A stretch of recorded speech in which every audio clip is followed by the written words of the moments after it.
do that. You're not authorized to take that from me. Okay, we'll just put it away. Put it away. Put it away. Thank you. Put it away. It's just I just could put it on the blog so people could see what he had to say. Put it away. What was going wrong? Film me.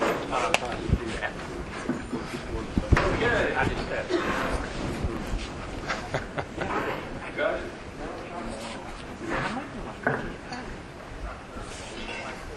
I don't know why you think I need to be fired up. I'm not only fired up, I'm loaded for bear.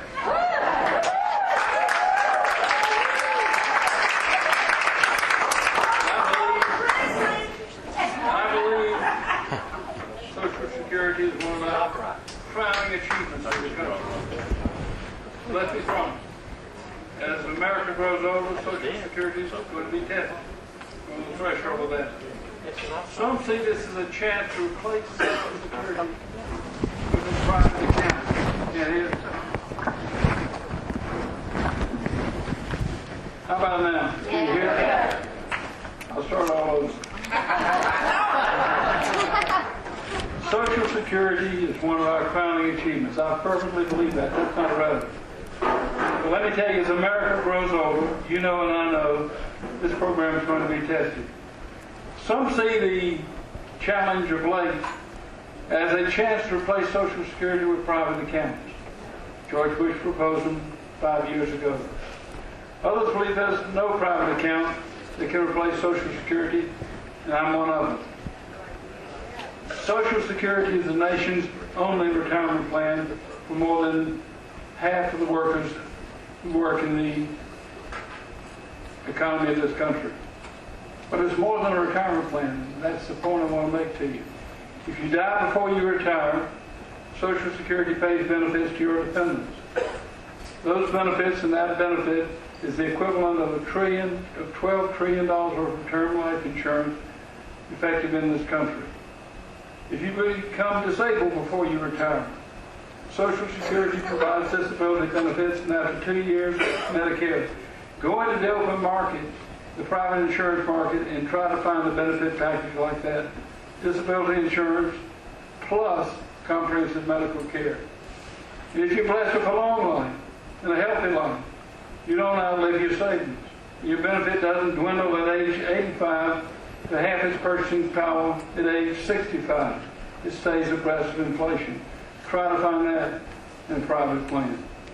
If Social Security is all you've got, you don't have to worry if it's going to be there. The 65 days, to use Sherry's phrase, it's never been a day late or a dollar short. Now, critics say Social Security is just some relic of the Depression. You Democrats ought to get over it. But its features have evolved over time to meet the felt needs of our society. It would be hard to find all of these features in any other plan, of which I know, particularly something taken from the private market. Now, this doesn't say that Social Security doesn't face problems. As we speak, there's 77 million baby boomers. I'm a war baby, don't blame me. Baby boomers marching for their retirement. This year, benefits paid out will exceed revenues coming in. That's mainly due to the deep recession we've been in. The Social Security is going to be sitting on Treasury bonds and take it well into 2020. You'll then have to redeem these bonds, but the bonds will ensure payment of full benefits until about 2038 or 2040, somewhere in there, depending on the course of the economy. Now, this is a scenario that the Social Security actuaries foresee, based on very conservative assumptions. Capital growth, for example, is assumed to be 1.8% a year. Very conservative. Conservative budget, obviously, takes a big bite out of the look, but these are numbers we can work within. This generation's payroll taxes, let me back up, say something about private accounts at this point in time. Those who claim that Social Security is going to break, have you noticed, they have a plan that will fulfill their prophecy. That's right. They propose to divert some of the payroll tax into individual accounts. But here's a payroll trust fund, which by everyone's acknowledgement is insufficient for the next 75 years. How does taking money out of that trust fund ensure its solvency? It doesn't. Nona Hastings today of reckoning for Social Security. If workers divert a third of their payroll taxes from Social Security into private accounts, the shortfall in the trust account will only be greater. I mean, that's child's arithmetic. It's easy to see, but the opponents don't want you to see it. This generation's payroll taxes have always, since 1935, funded the prior generation's Social Security. Currently, 4/5 of Social Security revenues are paid out in benefits.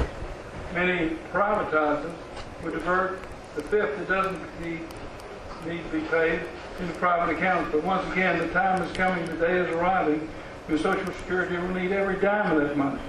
It shouldn't be diverted now in the expectation that it will be coming back in the future. There's only one way that Social Security can meet its obligations of payroll taxes or diverted into individual accounts. You know what that is? Borrowing money. Big time borrowing. Trillions of dollars. To finance the transition to a privatized system, the government has to do that. Incur billions of dollars in debt. Individual accounts are important. Let me hasten to add that. But they should be supplementary to Social Security. They shouldn't take from it, they should add to it. It ought to be Social Security plus instead of Social Security minus. Once new accounts are passed, once new accounts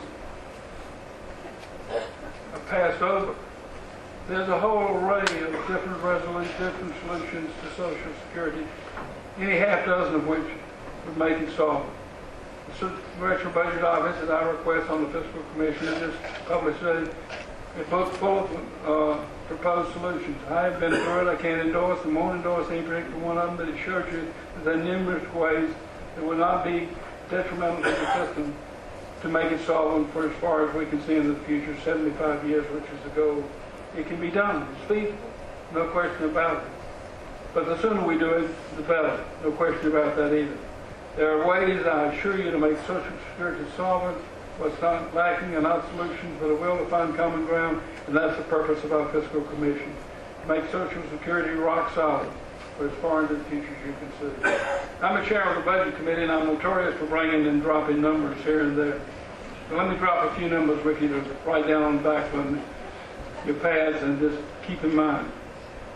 Social Security has been bringing in to the trust funds, collecting from payroll taxes mainly, from 4.6 to 4.8% of GDP, gross domestic product, 4.6 to 4.8%. When it reaches peak demand, when the baby boomers have all begun to retire and draw their benefits, the peak requirement for Social Security will be 6.2% of GDP. In other words, we'll have to move from 4.4% to 6.2%. A minor change, about 1.5 percentage points, simply to make Social Security solvent. That's a lot of money, no question about it. GDP is a big number, and even a small percentage of it is a big number. But it's doable. We've moved sums like that around in our economy before. Social Security can't be saved. That's the message I was bringing to you. We can do it, we will do it, and that'll be our effort in the Fiscal Commission. And will we accomplish what we're setting out to do? Maybe not in this city. It took 4 different budget agreements to finally bring to heel the Reagan deficits of the 1980s. We had Graham Robin Hollins, we had the Bush Budget Summit, we had President Clinton's budget, and we had the Balanced Budget Agreement of 1997. It took all of those agreements to finally bring the deficit to heel and put the budget in surplus for the first time in 30 years. I had a hand in making that happen. And one reason I want to go back to Congress is to make it happen again. And we don't propose to balance the budget of the United States on the backs of Social Security.